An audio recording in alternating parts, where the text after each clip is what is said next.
Ayao wandered through the forest for a few circles before finally spotting a large peach within a reach. As she reached out with a smile, she was unaware that a nightmare thousands of years old was about to begin. Ayao still clearly remembered the scene. A monkey appeared on the peach tree, leaning against a branch with his legs crossed, glancing at her triumphantly. The monkey said to her, "Little girl, I'm not tasty."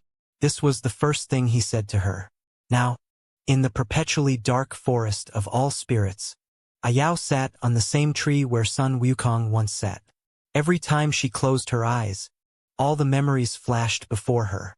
She murmured, "Little girl, I'm not tasty. Old lady, stop talking about the past. You've got the wrong person." Ayao closed her eyes tightly, tears streaming down her face like old tree bark. On the other side of the forest, Zhu Beiji asked Sun Wukong, "Sun Wukong, do you really want to achieve enlightenment so much?"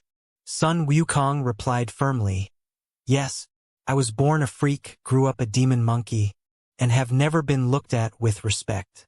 I'm determined to show them." "What are you laughing at?" Zhu Beiji just chuckled and said, "Can I even laugh?" Sun Wukong grew anxious and shouted, "No laughing, no laughing.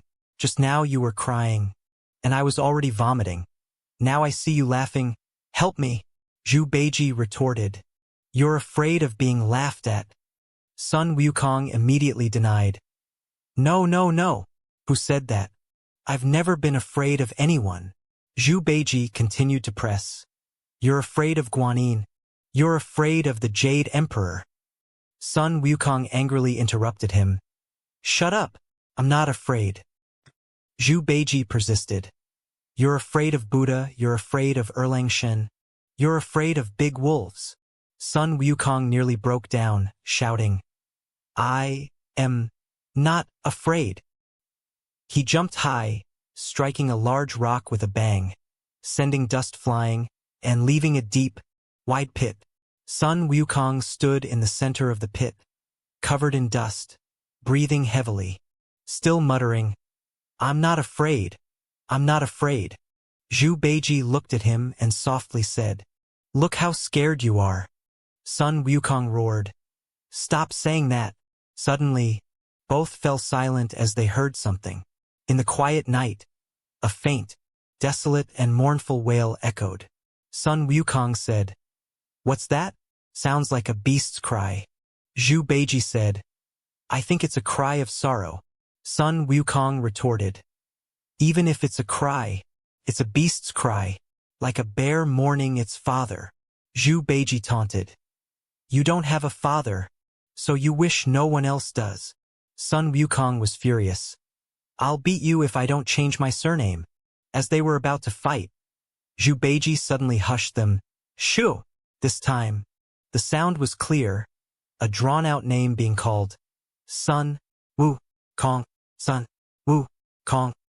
Sun Wukong exclaimed in shock. "Could it be that the king of hell has sent ghosts to capture me?" Zhu Beiji looked at him and said, "Why is your voice trembling, and your face is so pale, like you're about to die?" Sun Wukong looked around, pinching Zhu Beiji's neck hard. Zhu Beiji coughed and said, "Even if you're scared, you don't need to squeeze me so hard." Sun Wukong gritted his teeth. "I'd rather die with a cushion." Zhu Beiji guessed, "It must be the master's ghost coming to trouble you." Sun Wukong suddenly had an idea. "Ghost? Right." He flung Zhu Beiji far away and decided, "I'll go to the underworld and bring back the bald one's soul. Then we can go fetch the scriptures again." Zhu Beiji forced a smile. Sun Wukong glared at him. "Why are you laughing again?"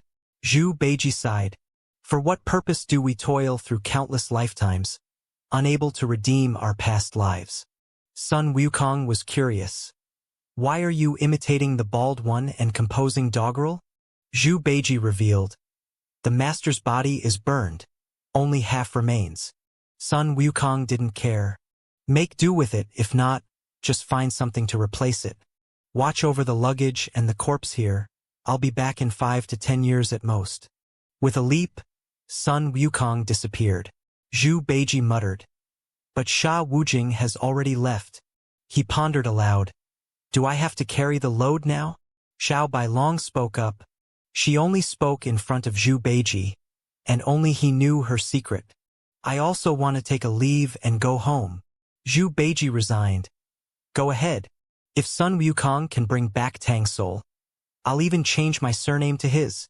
Xiao Bailong left, and Zhu Beiji walked alone into the direction of the strange sounds in the dense forest.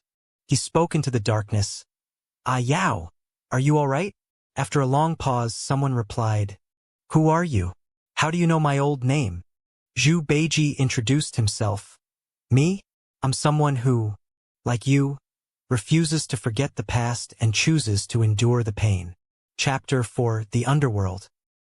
Here there was only endless darkness, and transparent souls continuously seeped down from above, sucked into a hole. Sun Wukong wanted to take a deep breath, but found there was no air to breathe.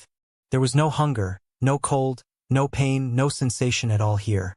But Sun Wukong could feel it, because he was still alive. He couldn't help but feel something permeating his whole body, not cold. Looking at the souls floating around, they were like jellyfish, transparent soft bodies with many strange little creatures darting inside. Sun Wukong asked curiously, What are these? The little creatures screamed, We are desires. Let us go. Don't let us be destroyed.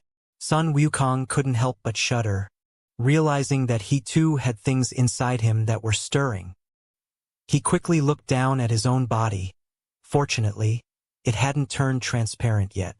After entering the hole, his feet could touch solid ground.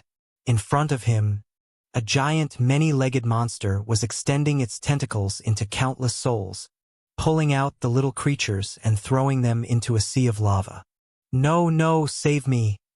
Countless cries of agony echoed. Desires of all shapes and colors fell like snowflakes into the abyss. A long tentacle approached Sun Wukong, and an eye on it blinked. Sun Wukong hurriedly jumped aside. He heard a faint voice calling for help. Save me! Please save me! Sun Wukong looked and saw on a tentacle, a pink, winged little bug flapping its wings desperately, calling for help. Sun Wukong thought, what difference would saving one make?